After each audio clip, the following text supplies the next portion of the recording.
Alors dans cette vidéo, on va regarder comment positionner précisément des perçages entre les deux pièces et puis par la suite transformer les perçages sur la pièce supérieure en oblong pour faciliter le montage des deux pièces.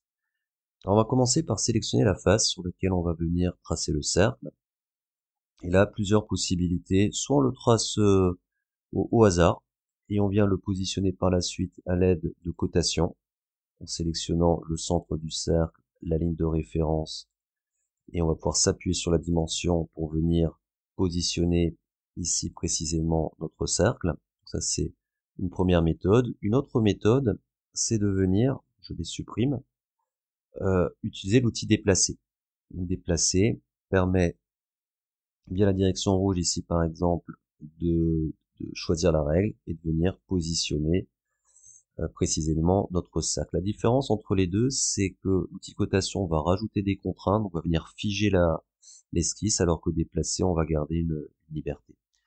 Une autre possibilité, qui est peut-être la plus rapide, c'est avant de positionner notre cercle, on passe au-dessus d'un point existant, et là on appuie sur la touche Maj, la touche qui est au-dessus de la touche Contrôle, juste une fois, et ça permet d'avoir un accrochage euh, du centre du cercle par rapport à ce point-là.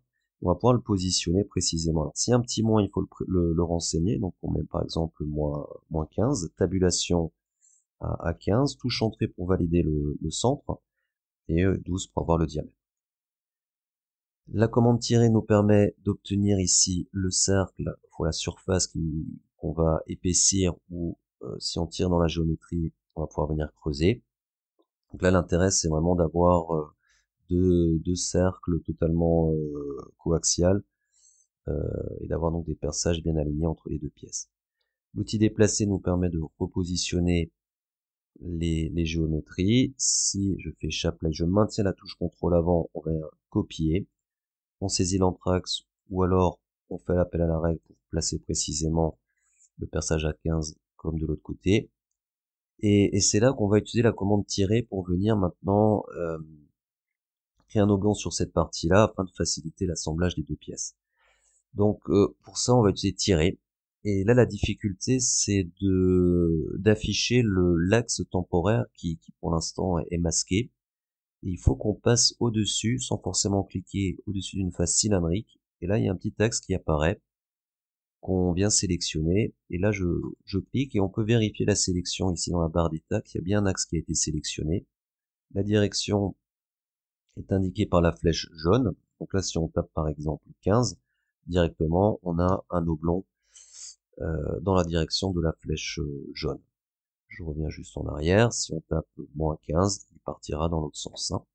On peut aussi indiquer le sens en cliquant et en glissant.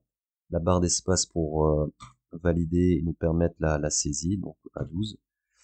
Et ce trou oblong, on se modifie facilement par la suite avec la même commande. Tirer nous permet de sélectionner un axe et de le modifier. Et déplacer nous permet par exemple de le resélectionner dans la direction rouge, d'aller jusqu'à par exemple et de se repositionner.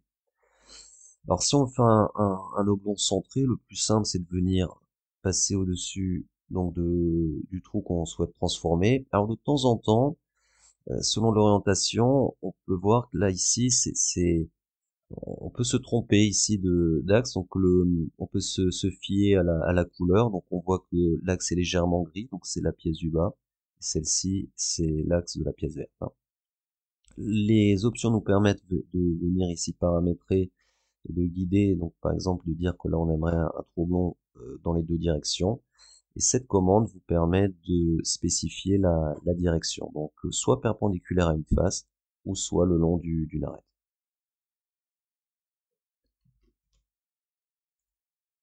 Et à tout moment, la commande tirer permet de venir modifier cet oblong en sélectionnant l'axe temporel.